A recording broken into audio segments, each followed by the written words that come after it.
আচ্ছা, আমি আজকে ত্রিভুজ কি করে বের করতে হবে, কতগুলো ত্রিভুজ আছে এই ফিগারটাতে, সেটা আমি আপনাদের দেখাচ্ছি। চলুন দেখি। এখানে প্রথমে নাম্বারিং করে নিলাম 1 2 3 4 5 6, দেখতে পাচ্ছেন।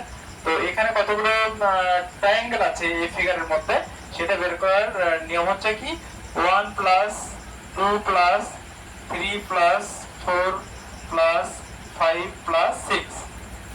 তো আমরা এটা বুঝতে পারছি যে ন্যাচারাল নাম্বারের একটা সিরিজ, ন্যাচারাল নাম্বারের সিরিজের যোগফল কি আমরা জানি n * n + 1/2। তো আমরা সেই সূত্র যদি ফেলি, এখানে n মানে হচ্ছে 6, তাহলে 6 * 7/2।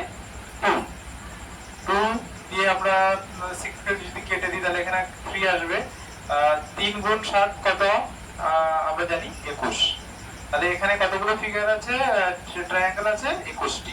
21টি ত্রিভুজ আছে, ত্রিভুজ আছে। Thank you for watching.